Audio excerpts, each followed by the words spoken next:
오늘 이제 우리 오전 성경 공부 이제 인간과 구원 이 과목을 공부하죠. 자, 오늘 이제 두 번째 시간은 인간의 삼중성에 대해서 한번 살펴보도록 하겠습니다. 사실 이게 대다수의 많은 교회들은 인간이 세 부분으로 이루어졌다는 사실을 대다수가 잘 모르고 또 믿질 않습니다. 왜냐하면 대다수의 교회들이 들고 있는 성경에는 이 인간이 세 부분으로 구성되어 있다는 이 귀한 진리의 말씀이 변개되어 있고 또 가려져 있기 때문에 그런 것이죠.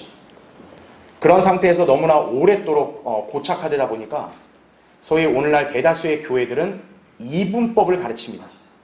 즉 영과 혼이 구분되어 있다는 걸 모르고 그냥 영혼으로 그냥 하나로 묶어버린 거죠. 그러니까 인간은 육체와 영혼 딱 두 가지만 있다. 이렇게 가르친 것이 오늘날까지도 그렇게 뿌리 깊게 이렇게 박힌 거죠. 그래서 이제 대다수의 교회들은 인간이 삼중성론이 있다는 걸 잘 모릅니다. 하지만 하나님께서는 우리에게 바른 성경을 주셨기 때문에 이 바른 성경에서 보존된 말씀에 따르면 인간은 세 부분으로 구성되어 있다는 얘기죠. 그렇죠. 그래서 오늘 우리가 이걸 하도 이제 성경 공부나 설교로 많이 들어서 알고 있지만 그래도 오늘 이제 우리가 이 단원에도 이렇게 순서다 보니까 우리가 이렇게 이 말씀들을 살펴보고 또 우리가 조만간 한번 이렇게 인간의 영과 혼과 몸에 대해서 좀 더 심오하게 한번 살펴볼 기회가 있을 겁니다. 자, 먼저 교환을 먼저 보십시오. 성경은 인간이 세 부분, 즉 몸과 혼과 영으로 나뉘어져 있음을 분명하게 말씀한다라는 거죠. 그 증거가 어디 있냐 누가 만약 물어본다면 그 교환에 있는 대로 데살로니가전서 5장 23절을 보여주면 되는 거죠. 그래서 제가 교환에 기록되어 있는 말씀을 보면 너희의 온 영과 혼과 몸이 우리 주 예수 그리스도께서 오실 때까지 책망할 것이 없게 보존되기를 하나님께 기도하노라 이렇게 말씀하고 있죠. 그러니까 영과 혼과 몸 딱 구분이 되어 있는 거예요. 성령님께서는 별개의 객체로 분리시켰다는 얘기죠. 그렇죠? 또한 히브리서 4장 12절에도 하나님의 말씀은 살아있고 능력이 있어 양날이 있는 어떤 칼보다도 예리하여 혼과 영, 그렇죠? 또 분리하죠. 그리고 관절과 골수를 찔러 가르고 이렇게 기록되어 있습니다. 자, 이렇게 분명하게 혼과 영이 구분이 되어 있음에도 불구하고 어떤 사람들은 혼과 영이 비록 두 단어지만 의미가 같다고 주장하는 사람도 있습니다. 그런데 성경은 우리에게 혼과 영이 분리되어 있다고 말씀한다라는 거죠. 실제로 영과 혼은 성경에서뿐만 아니라 언어적인 측면에서도 다른 단어들입니다. 그렇죠? 우리가 또 예전에도 창세기제학 강의할 때 여러분에게 또 설명드렸지만 영은 영어로 스피릿이란 말이에요. 그렇죠? 혼은 soul이라는 얘기죠. 영어로도 달라요. 히브리어로도 다르고 또 헬라어로도 다릅니다. 라틴어로도 다르다고요. 그러니까 영과 혼 단어 자체가 다른데 어떻게 그 두 개가 동일하다고 말할 수 있냐라는 얘기죠. 분명히 분리된 별도의 그런 요소다 봐야겠죠. 자, 따라서 이 두 단어를 혼용하는 것은 불가능한 것이다 이거죠. 인간이 세 부분으로 나뉘어져 있다는 것은 하나님의 형상대로 창조되었기 때문이다 이거죠. 이유인즉 하나님은 삼위일체이시기 때문이다 라고 했습니다. 자, 우리가 다 알지만 한 번 더 찾아볼게요. 창세기 1장 거기 26절 27절 보십시오. 자, 26절 보면 하나님께서 말씀하시기를 우리의 형상대로 우리의 모습을 따라 사람을 만들자. 그리하여 그들로 바다의 고기와 공중의 새와 가축과 모든 땅과 땅 위를 기어다니는 모든 기는 것을 다스리게 하자 하시니라. 그리하여 하나님께서 자신의 형상대로 사람을 창조하셨으니 곧 하나님의 형상대로 그를 창조하셨으며 그들을 남자와 여자로 창조하셨느니라 이렇게 말씀하고 있죠. 자, 지금 이 구절의 특이점이 뭐냐라고 하면은 그 전까지는 그냥 하나님께서 어떻게 보면 일방적으로 그냥 말씀을 통해 여러 피조물들 또 창조물들을 창조하셨어요. 그런데 이제 여섯째 날이 돼서 이제 짐승을 창조하고 난 다음에 인간을 창조할 때는 하나님께서 지금 누구와 상의를 하고 계십니다. 지금 여기 26절 보니까 그냥 바로 창조하신 게 아니라 인간을 창조하려고 하다 볼 때 딱 하나님께서 우리 형상대로 만들자 이렇게 말씀하신단 말이에요. 근데 그 당시에 하나님은 한 분이신데 우리라는 말을 썼단 말이죠.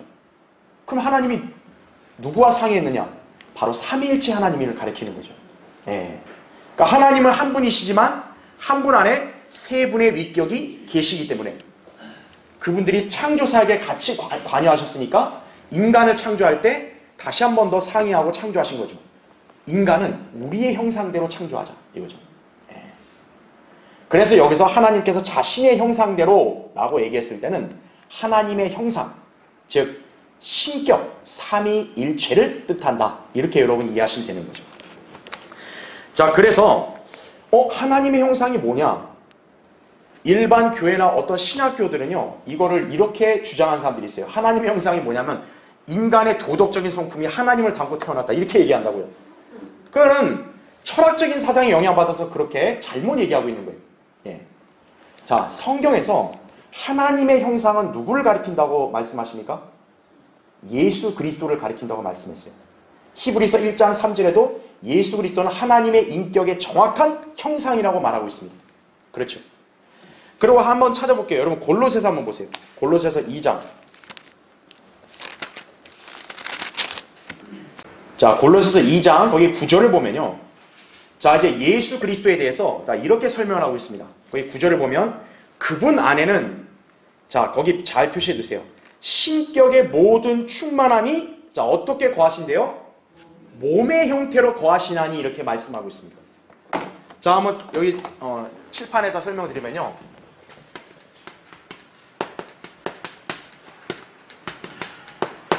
자, 성경에서 하나님의 형상이라 했단 말이에요.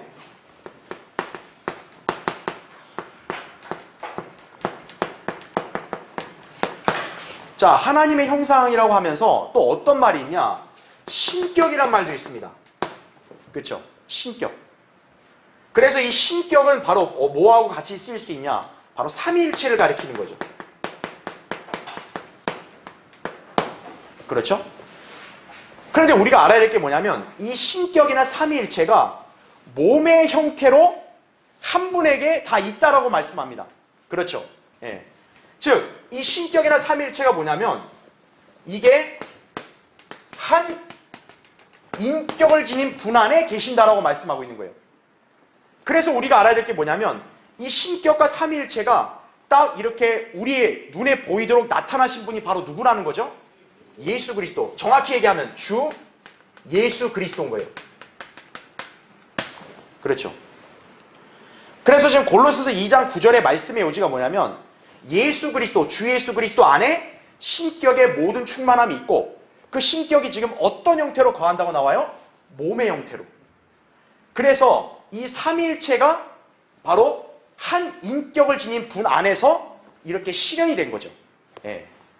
그래서 그분이 바로 주 예수 그리스도, 즉 몸을 입으신 분 아니에요. 그렇죠? 바로 이분이 성경에서 뭐라고 이렇게 설명하고 있어요?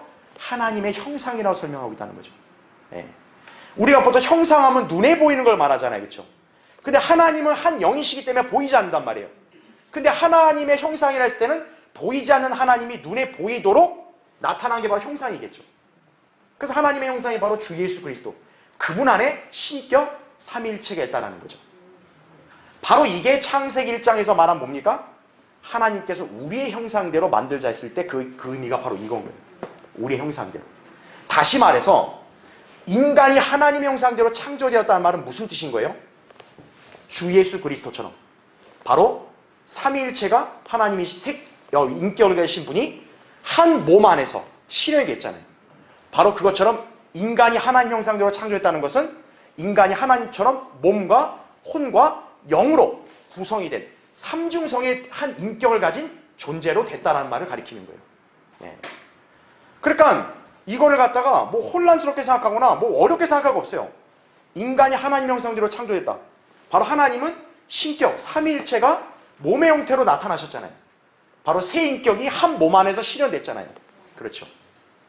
바로 인간도 그것처럼 하나님의 형상같이 세 속성, 세 속성이 한 인격을 가진 몸의 형태로 나타난 거다. 이렇게 이해하시면 되는 거죠.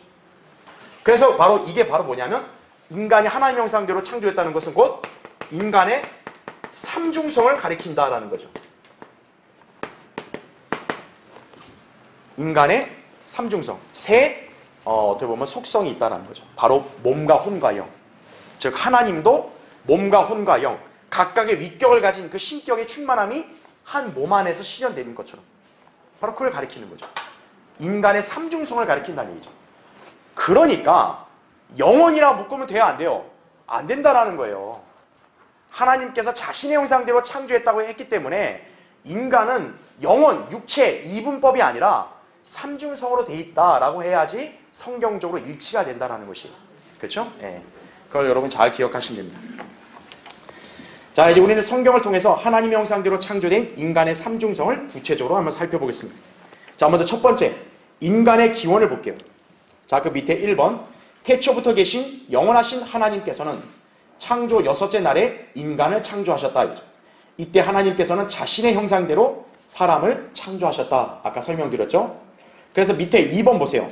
창세기 2장 7절에는 하나님께서 사람을 어떻게 창조하셨는가를 상세하게 설명하고 있다는 거죠. 예. 그래서 1장에서의 인간의 창조는 기원을 설명했다면 창세기 2장은 별도의 사건이 아니라 이제 인간을 어떻게 창조했는지의 과정을 설명하고 있다. 이렇게 이해하시면 되는 거예요. 예. 그러니까 1장에서는 인간 창조의 배경, 2장은 이제 인간 창조의 구체적인 과정, 이거를 설명했다. 이렇게 이해하시면 되는 거죠. 그래서 거기 창세기 2장 7절을 9절을 표시해놨죠. 주 하나님께서 자 뭐로 사람을 지었다고 나옵니까? 땅의 흙으로. 그러니까 인간의 몸은 뭡니까? 흙이에요, 흙. 자, 그 다음에 그의 콧구멍에다가 자 뭐를 넣었다고 나옵니까? 생명의 호흡을 불어넣으시니, 생명의 호흡이면 바로 공기죠. 바람이죠. 바로 성령님을 예표하는 거죠. 성령님은 생명의 영이시라고. 그러니까 성령님이 딱 들어가지 않으면 어떻게 되는 거예요? 역사하지 않으면 생명이 없는 거예요. 그러니까 땅의 흙으로만 사람을 지었다. 그냥 그거는 다른 작품과 다를 게 없는 거예요. 무생물의 작품과 다를 게 없는 거예요. 생명의 영인 성령님이 호흡을 넣어주니까 마침내 사람이 살아있는 혼이 된 거죠. 살아있는 생명체가 된 거죠. 그래서 거기 나온 대로 살아있는 혼이 되었더라 이거죠. 그래서 바로 이 구절을 통해서 인간이 세 부분으로 구성되어 있다고 말씀을 하는 거예요. 그런데 개역성경에는요, 이게 뭐라고 변개되냐면 살아있는 뭐라 생명이라 변개해요. 생명. 그러니까 하나님께서 흙으로 인간을 짓고 거기다 호흡을 불어넣었더니 생명이 됐다. 영. 그 여러분 만화 영화 캐스퍼 있잖아요. 그죠? 막 유령 게 막 떠다니는 거. 생명이 됐다. 영. 그러니까 이 일반 교회들은 그런 성경을 보니까 어떻게 해요? 육체, 영혼 딱 이거밖에 모르는 거예요. 그럼 여러분 생각해 보세요. 하나님께서 아담에게 너 선과 악의 지식의 나무에서 나는 것을 먹는 날에 반드시 죽는다고 그랬잖아요. 아담과 이브 다 먹었죠. 즉시 죽었나요? 안 죽었어요. 아담은 930살까지 살았어요. 그럼 하나님이 반드시 죽는다 했을 때는 뭐가 죽는 거예요? 영이 죽은 거죠. 근데 일반 교회들의 입장에서는 어떻게 돼요? 육체와 영혼밖에 없으니까 아 영혼이 다 죽은 거다 이거예요. 아 그럼 사람이 영혼이 죽으면 어떻게 돼요? 여러분 일반 사람들 어때요? 사람이 영혼이 나갔다 하잖아요. 정신이 나가면 영혼 나갔다 하면 어떻게 해요? 멍하게 있잖아요. 그냥. 아니 영혼이 죽었다 그러면 사람이 어떻게 지금 살아 움직이고 존재하냐고요. 그렇죠. 영과 혼은 분리되어 있다는 거죠. 하나님께서 죽으리라 했을 때는 바로 영이 죽은 걸 말하는 거죠. 그 사람의 혼은 그냥 살아있는 그 상태예요. 네. 그래서 영과 혼이 분리되어야 된다는 얘기죠. 자, 그래서 밑에 괄호 1번 인간의 몸은 흙으로 만들어졌다. 그 다음에 괄호 2번 영은 주 하나님께서 사람의 코를 통하여 불어넣으셨다. 괄호 3번 혼은 흙과 생명의 호흡의 결합으로 형성되었다는 거죠. 이것은 몸과 영 사이에 있는 인간의 한 부분이며 이 둘의 매개체로서 활동한다라는 거죠. 자, 그래서 밑에 3번을 보세요. 인간의 영은 하나님을 의식한다라는 거죠. 그래서 영이 죽었다 했을 때는 뭐냐면 인간의 영 자체가 없어졌단 말이 아니에요. 왜냐하면 영 자체는 호흡이었단 말이에요. 인간의 영이 죽었다는 게 뭐냐면 하나님을 의식할 수 있는 기능이 죽었다라는 말이에요. 예. 그걸 뜻하는 거죠. 그래서 하나님과 연교할 수 있는 능력이 어디서 나오냐? 영에서 나오는 거예요. 그러니까 영이 죽은 죄인은 어떤 거예요? 하나님과 영적인 교제가 돼야 안 돼요? 안 되는 거예요. 그래서 그래서 우리가 사람들에게 가장 먼저 복음을 전한 이유가 뭐냐면 그 사람이 먼저 영이 거듭나야만 하나님과 교제가 되는 거예요. 영이 거듭나지 않으면 그 사람이 아무리 그 사람에게 성경을 막 가르쳐주고 뭐해도 모르는 거예요, 전혀. 하나님과의 어떤 교제할 수 있는 그런 능력을 상실했기 때문에 그런 거라는 거죠. 그게 먼저 살아나야 돼요. 그게 거듭남이라는 거죠. 자, 인간의 혼은 뭐냐면 자기 자신, 자아를 의식하는 거죠. 이로써 인간이 한 인격자의 면모를 갖추게 된 것이다. 그죠? 그리고 몸은 세상을 의식하는데 감각을 통하여 외부 세계와 접촉하는 능력을 지니고 있다는 거죠. 그래서 우리 몸에 있는 감각을 뭐라고 얘기합니까? 오감이라고 얘기하죠. 오감. 예. 오감은 정확하게 보고, 듣고, 느끼고, 맛보고 이렇게 함으로써 냄새 맡고 이럼으로써 존재를 인식하는 거죠. 예. 바로 자연계의 눈에 보이는 물리적인 것들을 인지하는 게 몸이죠. 예. 그리고 혼은 바로 이따 보겠지만 인격이라는 거죠. 즉 인간이 알고 생각하고 그 다음에 의지를 갖고 감정을 느끼고 그런 거죠. 자, 이제 그런 부분들을 이제 구체적으로 보겠습니다. 자, 그래서 이제 인간은 이렇게 기원으로 해서 탄생하게 된 거고요. 두 번째, 인간의 육체. 먼저 괄호 1번 보십시오. 성경에는 인간의 육체가 땅의 흙으로 지음을 받았다고 기록되어 있다. 이죠. 흙을 분석해보면 96가지의 원소를 함유하고 있음을 알 수 있다 이거죠. 예. 흙을 과학적으로 분석해보니까 96가지의 원소 성분이 있어요. 그런데 놀랍게도요, 인간의 몸도 96가지의 원소를 함유하고 있다는 거죠. 그러니까 성경이 얼마나 놀라운 과학책이냐 이거예요. 인간이 그냥 거저 지어진 게 아니라 흙으로 만들어졌다는 것이 성경에서만 입증되는 거예요. 자, 이 원소들은 정확하게 동일한 것들인데요. 대표적으로 칼슘, 탄소, 염소, 불소, 수소, 마그네슘, 질소, 산소, 인, 칼륨, 실리콘, 나트륨 등이다라는 거죠. 흙의 구성 요소들이 인간의 몸에도 이런 구성 요소가 똑같이 있는 거예요. 인간의 몸은 흙으로 지어졌기 때문에. 자, 밑에 2번 보세요. 하나님께서는 인간이 타락한 후에 저주를 내리시면서 너는 흙이니 너는 흙으로 돌아갈 것이니라고 말씀하셨죠. 창세기 3장 19절에. 즉 하나님께서는 흙으로 인간의 육체를 만드시는 경이로운 일을 행하신 것이다라는 거죠. 그래서 시편 139편 14절 거기 나오듯이요. 내가 놀랍고도 경이롭게 지어졌다 그랬죠. 여러분 인간을 보세요. 어떻게 흙으로 이렇게 인간을 이런 정교하게 이렇게 지을 수 있냐고요. 그렇죠. 제가 지난주에도 강의했다시피 우리 하나님은 위대한 아티스트예요. 네. 이 자연세계, 우주의 천체를 지으신 거 보세요. 그렇죠. 인간을 지은 거 보세요. 이 땅에 살고 있는 70억 인간들이 다 제각각 생겼잖아요. 제각각. 그렇죠. 그걸 어떻게 설명할 거예요? 그렇죠. 하나님의 창조 섭리는 이렇게 경이롭다는 얘기죠. 자, 그래서 이제 3번은 제가 이제 설명을 했죠. 인간의 육체에는 오감이 있다 이렇게 말한 거고요. 자, 밑에 4번. 인간의 타락 이후에 영은 죽었고 몸도 언젠가는 죽을 육체가 되었다라는 거죠. 이에 히브리서 9장 27절은 한 번 죽는 것은 사람들에게 정해진 것이고 그 뒤에는 심판이 정해진 것 같이라고 기록한 것이다. 그죠? 이처럼 모든 인간들은 태어날 때부터 이미 죽음을 예약해 놓은 것이다라는 얘기죠. 그래서요, 인간의 인생은요, 어떻게 보면 참 허무하고 절망적인 거예요. 우리는 갓난아기 태어날 때 얼마나 참 귀엽고 생명의 탄생에 얼마나 우리가 놀라냐고요. 그런데 아이러니하게도 어때요? 인간은 태어날 때부터 너는 반드시 죽는다라는 성경의 진리가 그대로 적용이 되죠. 그렇죠? 생명이 태어났으면 꾸준히 유지되면 좋은데 모든 생명체가 다 마찬가지겠지만 특히 인간이 어떠냐? 태어나는 순간 죄 가운데 죽는 거예요. 예. 그러니까 인간은 태어나면서부터 이미 사망 선고도 받는 거예요. 동시에.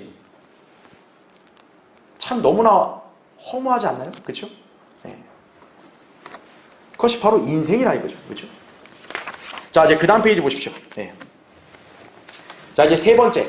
인간의 영에 대해서 보겠습니다. 자, 밑에 1번.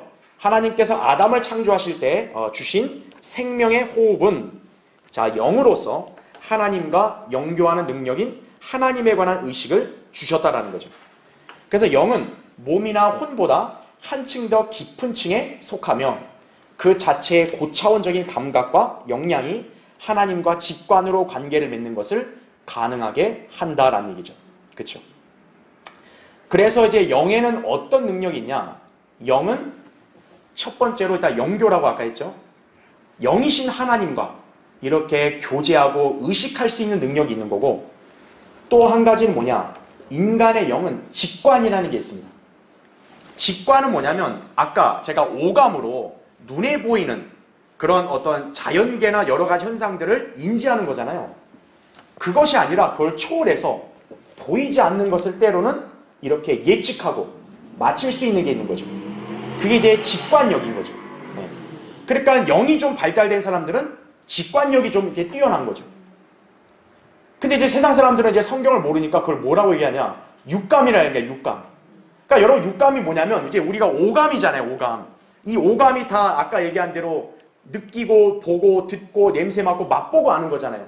그게 오감이고, 육감은 이제 오감 말고 다른 감각을 말하는 거죠. 여섯 번째. 그러니까 여섯 번째는 뭐냐? 내가 전혀 보거나 듣거나 이거 없이 그냥 알았다라는 거죠.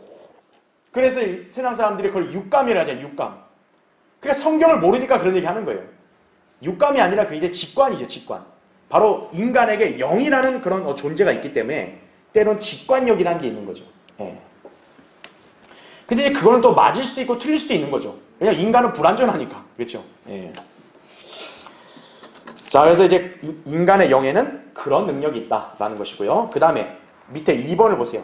인간의 타락으로 몸이 죽으면 흙으로 돌아가지만 영은 하나님께로 돌아간다고 성경은 말씀한다는 거죠. 전도서 12장 7절에 나오죠. 즉 하나님께서 아담에게 저주하셨던 대로 사람이 죽으면 몸은 흙으로 가는 거예요. 흙으로 돌아가죠. 무덤에 장사되면 썩고 흙으로 돌아가죠. 그러나 인간의 영은 죽는 순간 어떻게 되는 거예요? 하나님께 가는 겁니다. 왜 그러냐면 아까 하나님이 인간을 창조할 때 인간의 콧구멍에다 뭘 넣었다 그랬어요? 생명의 호흡을 넣었다 그랬죠. 그 호흡이 바로 바람, 성령님을 의미한다 그랬죠. 즉 사람이 죽으면 어때요? 호흡이 어때요? 끊기죠. 숨을 거둔다 그랬죠. 그러니까 그 말이 왜 나오겠어요? 하나님이 그 사람에게 줬던 영을 거둬 가시니까 그 영이 바로 뭐예요? 숨결 아니에요, 숨결. 그러니까 인간이 죽으면 다 뭐라 그래요? 숨을 거뒀다 그러잖아요. 그러니까 인간은요 항상 무의식적으로도 성경에 있는 말을 하게 되는 거예요. 사람이 죽으면 숨을 거둔다. 맞아요. 근데 그 숨을 누가 거둬갔냐 이거예요. 하나님이 거둬가셨다는 거죠. 자, 구원받지 않은 영은 바로 그냥 일반 숨과 똑같은 거예요. 그냥 하나님이 그냥 숨을 거둬간 것 뿐이에요. 하지만 구원받은 영은 어떨까요? 구원받은 호는 그 영이 성령에 의해서 살아났기 때문에 주님과 합했잖아요. 그래서 그 사람의 영은 그냥 숨으로 거둬가는 차원이 아니라 주님과 이미 하나가 된 거죠. 예. 그게 구원받은 사람과 구원받지 않은 사람의 차이다라는 걸 여러분이 이해하시면 되는 거죠. 예. 자, 그래서 거기 계속 보시면 하나님은 한 영이시다라고 그랬죠. 요한복음 4장 24절에. 그래서 인간의 영은 하나님을 가장 많이 닮은 부분이에요. 그러나 아담의 타락으로 인하여 인간의 영은 그 순간 죽어버린 것이다 이거죠. 그래서 아까 창세기 2장 17절 제가 설명한 말씀 그대로죠. 그렇죠? 선과 악의 지식의 나무의 난 열매를 먹는 날에 반드시 죽는다. 먹는 순간 바로 영이 죽어버린 거예요. 네. 그 다음 밑에 3번을 보세요. 모든 인간은 영이 죽은 상태에서 태어나기 때문에 하나님과 교통할 수 없다 이거죠. 그러나 하나님의 형상이신 예수 그리스도께서 오셔서 아담의 잃어버린 형상을 회복시켜 주셨는데 그것은 그분을 믿음으로 말미암아 거듭날 때 죽었던 영이 살아나는 것이다 라는 거죠. 그래서 이게 바로 거듭남, 이게 거듭남. 예. 자, 구원받지 않은 호는요 이렇게 몸이 세 부분으로 되어 있잖아요. 그렇죠? 여기서 이제 가장 깊숙하게 있는 곳이 바로 영입니다. 그렇죠? 예. 그 다음에 인간에게 바로 뭐가 있어요? 혼이 있고 그리고 몸이 있는 거죠. 근데 이제 아담이 범죄하고 이제 타락함으로 인해서 하나님의 형상을 잃어버렸잖아요. 그래서 어떻게 하냐? 이 영이 죽은 거예요. 그 다음에 이제 어떤 일이 발생했냐? 이 혼과 몸이 어떻게 돼요? 붙어버린 거예요. 그래서 구약 성경에는 인간의 혼을 몸과 동일시하는 경우가 많습니다. 예. 내 혼이 살리라. 그런 말을 많이 하잖아요. 구약에서. 예. 내 혼이 살리라. 근데 우리가 배웠다시피 혼은 불멸 아니에요. 근데 왜 혼이 죽는다 산다는 말을 왜 쓰겠어요? 구약에서는 몸과 혼이 붙어있기 때문에. 예. 그래서 이게 마치 뭐와 똑같냐면 여러분 축구공 있잖아요. 축구공이 딱 있는데 우리 축구공 보면은 맨 앞에 있는 게 이제 저거죠. 가죽이죠. 가죽. 그 다음에 그 사이에 있는 게 튜브죠. 그 다음에 튜브에 뭐가 들어가야 돼요? 바람이 들어가야죠. 그래야 축구공이 딱 될 거 아니에요. 그런데 여러분 축구공에 바람 빠지면 어떻게 돼요? 이렇게 쭈그러들죠. 쭈그러들면 어떤 일이 발생해요? 안에 있는 튜브와 가죽이 딱 달라붙어 있죠. 바로 구원받지 않은 사람은 어떤 상태와 똑같은 거예요? 바람 빠진 축구공과 똑같은 거예요. 그럼 여러분 바람 빠진 축구공으로 축구할 수 있어요? 이렇게? 안 되잖아요. 바로 이거와 똑같은 거예요. 그런데 예수 그리스도를 구주로 믿었다 이거예요. 그 사람이. 그래서 이제 딱 구원을 받았어요. 그러면 이제 어떤 일이 나오냐? 영적 할례를 받는 거죠. 영적인 할례. 바로 영적 할례가 뭐냐면 지금 몸과 혼이 어떻게 되어 있는 거예요? 붙어 있잖아요. 이 붙어 있는 걸 어떻게 해야 돼요? 칼로 수술을 하는 거죠. 그게 바로 영적 할례. 그리스도의 할례라고 얘기하는 거죠. 그래서 이제 어떻게 되냐? 이 사람의 몸은, 이 사람의 체계는 바뀌는 거죠. 이렇게 했을 때 이제 영이 어떻게 됩니까? 성령에 의해서 살아나는 거예요. 그러니까 죽었는데 원래 인간은 살아있는 영이었는데 죽었잖아요. 근데 다시 어때요? 예수 그리스도를 믿음으로 살아나는 거죠. 그래서 영을 거듭났다고 얘기하는 거예요. 거듭남. 두 번째 태어났다 이 얘기하는 거예요. 그 다음에 혼. 그렇죠? 그 다음에 몸. 이렇게 있잖아요. 이 몸과 혼이 어떻게 된 거예요? 이제 완전히 분리가 된 거예요. 그래서 이제 몸의 죄의 영역이 혼에게 영향을 미쳐 안 미쳐요? 안 미치는 거예요. 그래서 신약에서는 혼이 살리라 그런 말을 잘 안 쓰는 거예요. 영적 할례가 됐기 때문에. 그 사람의 몸이 설령 죄를 지어도 혼은 죄의 영향을 받아 안 받아요? 안 받는 거예요. 그래서 혼의 구원은 영원히 보장되는 거예요. 그래서 혼은 어떻게 했냐? 구원받았다 이렇게 얘기하는 거예요. 그러니까 여러분이 이 명칭을 잘 기억해야 된다고요. 일반 교회들은 영원이라고 붙여버리니까 영원히 구원받았다, 영원히 거듭났다 이런 말 한단 말이에요. 아니 뭐가 맞냐? 이렇단 말이죠. 바로 이걸 구분하셔야 돼요.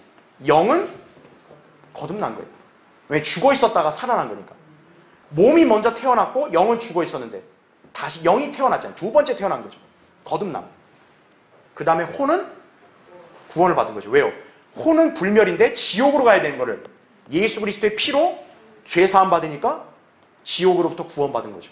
그래서 혼은 구원받은 거다. 이렇게 얘기를 하는 거예요. 그래서 이렇게 구원받은 사람은 어떤 거예요? 딱 바람이 잘 들어간 축구공과 똑같은 거죠.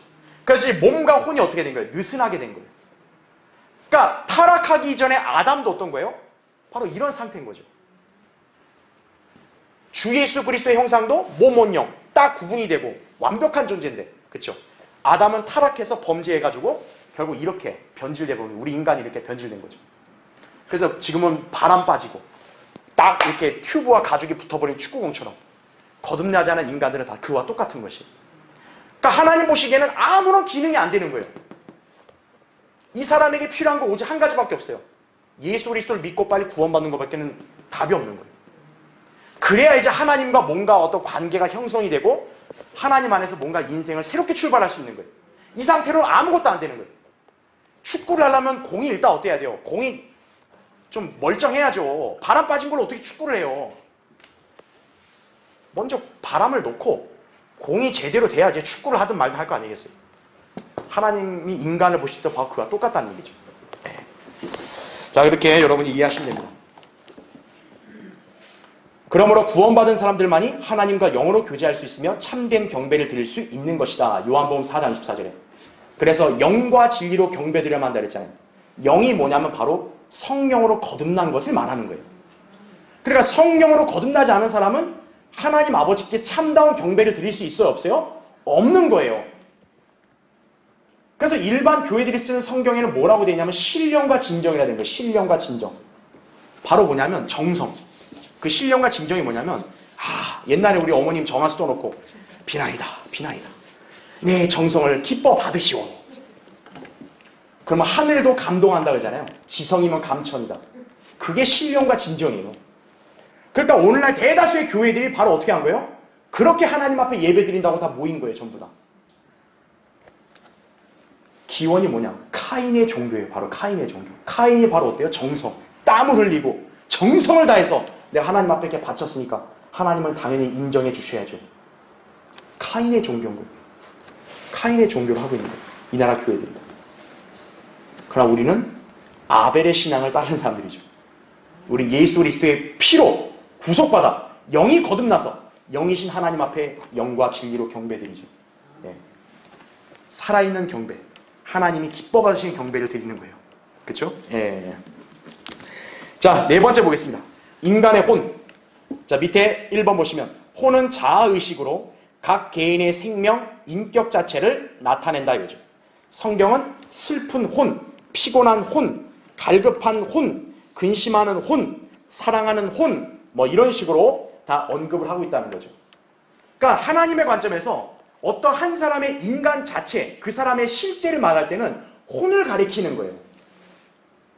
여러분 개개인이 다 각자 이렇게 인격적인 존재신데 하나님께서 여러분을 대할 때 바로 뭐냐면 여러분의 자아, 혼을 여러분의 진짜로 여기신다는 얘기죠. 몸은 뭡니까? 흙으로 만들어진 그냥 어떤 하나의 거주하는 공간일 뿐이에요. 몸은.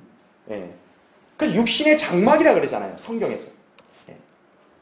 그러니까 사람이 죽으면 어때요? 몸은 흙으로 가잖아요. 아무것도 아니라고 몸은. 그 사람의 혼이 실체라는 거죠. 실제. 예. 그래서 아까 여기 나온 표현대로 슬픔, 피곤함, 갈급함, 근심, 사랑 다 혼의 영역 안에 있는 감정에서 나오는 거죠. 예, 그렇죠? 그 다음에 2번 보세요. 혼은 영과 몸의 중간에 있고 그 두 가지의 합성은 아니지만 때론 이편이나 저편의 특성을 취한다. 즉 혼은 육체적인 세계와 영적인 세계에 합류함으로써 두 편의 활동을 조종하는 역할을 수행하는 것이다. 그리하여 혼은 가장 낮은 육체를 가장 존귀한 영에게 복종케 하는 것이다 라는 거죠. 예. 그래서 제가 지난번에 여러분한테 영적인 체계를 한번 설명한 적 있잖아요. 자, 하나님은 영이시잖아요. 하나님이 인간과의 교제를 하면서 인간에게 지시를 한단 말이에요. 그러면 인간의 이 세 부분 중에서 어떤 영역이 하나님의 지시와 뜻을 감지할 수 있겠어요? 영이죠. 그렇죠. 그래서 영이 하나님의 말씀이나 지시를 받는 거예요. 그럼 그 영의 지시를 누가 인지하는 거예요? 혼이 인지하는 거예요. 그래서 혼으로 하여금 따라라 얘기하는 거죠. 그럼 그 혼이 이제 어떻게 해야 되는 거예요? 몸을 통제해야 되는 거죠. 오늘 나는 구원받은 자녀로서 하나님께 감사함으로 경배드려야 된다. 가자. 그럼 몸이 그 혼의 통제를 따라서 가는 거죠. 이게 바로 영적인 체계인 거예요. 그러니까 구원받지 않은 사람은 어떻게 되는 거예요? 하나님이 이 사람한테 지시를 못하는 거예요. 왜? 지시를 해봤자 어때요? 영이 죽어 있으니까. 그러니까 하나님과 이 사람 사이는 아예 소통 단절이 된 거예요. 소통 단절. 근데 이 거듭나지 않은 종교인들은 어떻게 하는 거예요? 영이 죽어 있음에도 혼적으로 믿는 거예요. 자기가 혼적으로 하나님이든 성경이든 종교든 지식으로 알 거 아니겠어요? 그거를 자기 감정에 따라서 자기가 믿고 싶은 대로 의지를 발휘하는 거예요. 야, 새벽 예배 가자. 왜? 하나님이 기뻐하셔. 그렇게 하면 기뻐하실 거야. 새벽 예배 갖고는 안 돼. 금식하자 이거예요. 왜? 그렇게 정성을 다하면 하나님이 기뻐하실 거예요. 근데 하나님이 이 사람한테 그걸 지시한 적이 있어 없어요? 없어요. 영이 죽어 있는데. 자기가 혼종을 하는 거예요. 그냥 카인처럼. 야, 내 재산 다 털어가지고 교회 건축하는데 갖다 주자 이거. 아, 그러면 하나님이 감동해서 나한테 복 주겠지. 목사들도 또 그렇게 탁탁탁 꼬시잖아 이게. 여러분 바치십시오. 많이 바치십시오. 이거. 하나님이 나한테 그러기를 이 대한민국의 가장 큰 교회 세우라 그랬다고. 큰 건물 지으라 했다고. 혼적을 하는 거예요. 혼적으로. 그러니까 혼적인 열성을 갖다 어떤 거예요? 하나님을 믿는 신앙으로 착각을 하는 거예요. 그게 소위 기독교인들의 패착이라고요. 바로 문제가 뭐냐? 영이 거듭나지 않았고, 두 번째는 바른 성경으로 하나님 말씀을 잘 몰랐기 때문에 혼적인 열심으로만 하는 거예요. 내가 이렇게 하니까 알아줘야 돼. 내가 이렇게 열심히 방언하고 내가 참 성령 체험했으니까 나는 성령을 받아야 돼. 하나님은 그런 지시한 적 없거든요. 자기가 판단을 내리는 거예요. 근데 우리는 어떤 거예요? 하나님께서 우리 안에 성령님이 계시니까 성령을 통해서 지시하는 거예요. 세상과 죄의 유혹이 오면 얘야 하지 마라. 지시 오는 거예요. 그러면 이제 어떻게 되는 거죠? 영이 지시하면 혼이 그걸 감지하죠. 혼이 몸에게 통제를 해야죠. 하지 마. 그 죄 짓지 마. 근데 문제가 이 혼이 영의 통제를 따르지 않고 몸에게 휘둘리는 경우가 많아요. 육신적인 그리스도인들이 그런 거죠.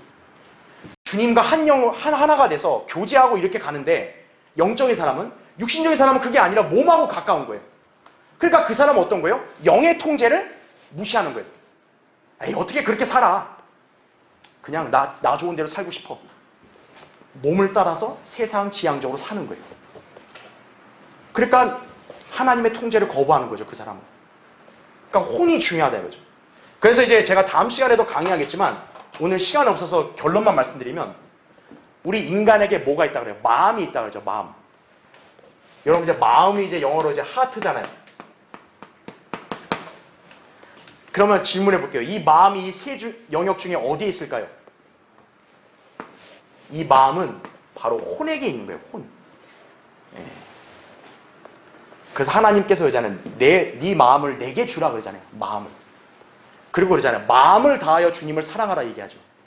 바로 마음을 다한다는 게 뭐예요? 마음이 어디서 영역이 속하는 거니까? 그 사람의 실제 자아인 혼에 속하는 거니까요. 네. 그렇기 때문에 마음은 자기의 의지에 달린 거예요. 내가 이 마음을 하나님의 영에게 드리냐, 내 육신에 드리냐, 거기에 달린 거예요. 그러니까 마음은 영의 영역에 속한 게 아니에요. 영의 영역에 속했으면 모두가 다 하나님하고 온전히 다 똑같이 가야죠. 마음은 혼의 영역에 속한 거예요. 그러니까 성경에서는 마음을 자꾸 하나님께서 우리 보고 달라고 얘기하는 거예요. 네 마음을 내게 주라 해죠. 너는 마음을 다하여 나를 사랑하고 신뢰하라. 말한 이유가 그거예요. 네. 그걸 기억해야 한다는 얘기죠. 그렇죠? 네. 자, 그래서 이제 밑에 3번을 보면 예수님께서 십자가 위에서 구속을 위하여 죽으신 것은 인간의 뭐를 위해서 죽으신 거예요? 혼의 구속을 위해 죽으신 거다. 그죠? 히브리서 10장 39절, 야고보서 1장 21절, 시편 49편 8절. 그래서 거기 나온 대로 혼의 구원, 혼들을 구속한다. 이런 표현이 나오는 거죠. 그 다음에 밑에 4번, 구원받지 못한 사람의 혼은 지옥에서 영원토록 고통 가운데 거할 것이다 이거죠. 누가복음 16장에 보면 부자가 어때요? 혼이 지옥에 갔죠. 잘 알아야 될 게, 누가복음 16장에 보면 부자와 거지 나사로는 똑같이 죽어서 무덤에 장사됐다고 나와요. 그러니까 지금 지옥에서 이렇게 부르짖는 것은 어떤 상상이나 아니면 부자가 어떤 무슨 화재나 현장에 가서 그런 게 아니에요. 이미 부자와 나사로 둘 다 죽었어요. 몸이 죽은 거죠. 그들의 혼이 어떻게 된 거예요? 한 사람은 낙원에, 한 사람은 지옥으로 갔다는 얘기죠. 그러니까 혼은 불멸이니까 어때요? 그 부자가 지옥에서 계속 고통만 받는 거죠. 죽음으로 아예 끊기고 싶어도 어때요? 끊기진 않아요. 혼은 불멸이니까. 그러니까 계속 그냥 불 속에서 고통만 당하는 거죠. 구원받지 않은 혼은 앞으로 그렇게 되는 거예요. 끔찍한 운명이죠.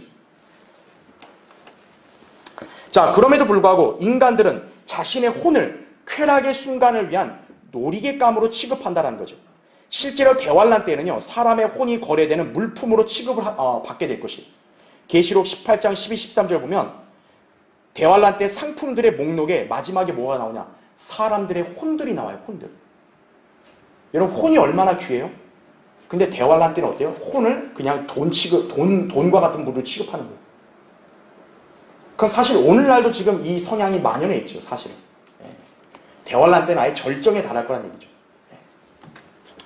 자, 이제 결론적으로 하나님께서는 인간을 세 부분으로 창조하셔서 인간으로 하여금 하나님을 두려워하게 하셨으며 또 생명과 자연을 향유케 하셨다 이거죠. 인간은 사고하고 사랑하고 결심할 수 있는 능력을 가지고 창조되었으며 하나님을 위하여 창조되었다라는 거죠. 특히 인간의 영은 하나님과 영교할 목적으로 창조되었다라는 거죠. 창세기 3장 8절에도 하나님이 아담을 찾아와서 음성을 불렀잖아요. 근데 이미 그때 늦어버렸죠. 아담은 이미 영이 죽었으니까요. 그래서 주님께서는 어때요? 아담이 잃어버린 것들을 다시 회복시키려고 예수 그리스도가 이 땅에 오신 거예요. 그래서 그분을 믿는 것이 왜 중요하냐? 하나님이 원래 가지고 있었고 바랬던 인간과의 교제 가운데 사는 삶을 다시 회복시키려고 하는 거예요. 네. 그래서 예수 그리스도를 믿는 게 그렇게 중요하다는 거예요. 자, 우리는 부활의 그날을 위해서 예비한다 이거죠. 우리의 구성 부분이 다시 하나로 될 때 온 세상의 심판주 앞에 서게 될 것이다. 주님은 지옥으로부터 우리의 혼을 구원하시려고 십자가에서 죽으신 것을 알아야 한다 이거죠. 여러분 이 사실을 마음으로 믿으셨죠? 예, 여러분은 이제 온전한 상태로 이제 회복이 되고 장차 이제 그분과 같은 모습으로 변모돼서 영원히 살게 될 것입니다. 그날을 소망해야죠. 그렇죠? 자, 다음 시간에 계속하겠습니다.